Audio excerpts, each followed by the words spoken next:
Hello, this is Professor Matsuoka. Today I'd like to introduce you to a really neat tool called InstaCalc. If you go to instacalc.com on your mobile, desktop, laptop, tablet browser, what'll come up is the InstaCalc calculations side of the screen on the left, and on the right what's important is you can click on Help, and that'll give you some help in syntax as well as give you some ideas of what the possibilities of this program are. There are some examples on the left-hand side, and they're kind of neat to go through, but if I just had you look at that, you might or might not get to the parts of InstaCalc that I really wanted you to see, at least in this lesson. So what I did was I sent each of you an email called InstaCalc Exploration. Now, in your emails, there's a link, instacalc.com, but there's a number at the end. Now, what that number does is it brings up InstaCalc, but with some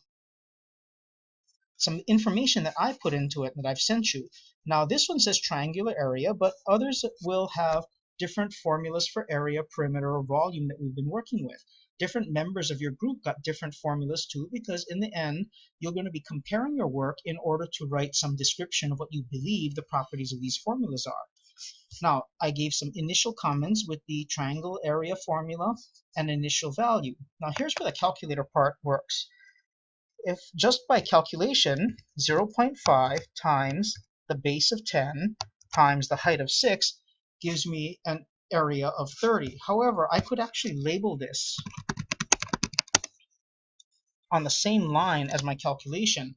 Even a graphing calculator can't do that in some nice way. If I double the base,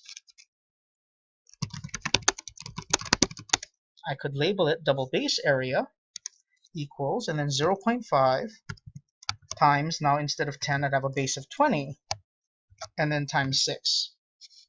Okay, so the area of the double base would be 60. Now what I can do to share this with the rest of my group is save. Now what that does is, anytime anyone, including you by the way, goes back to this same URL,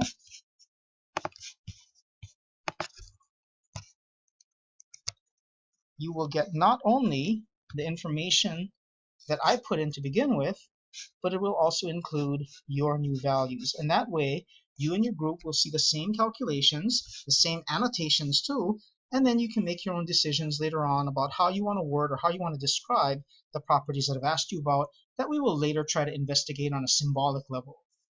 Okay. Hope you enjoy using InstaCalc. We will do other things with InstaCalc later, so please get used to using it and playing around with it. I think it's a neat tool, and I hope you think it's neat too.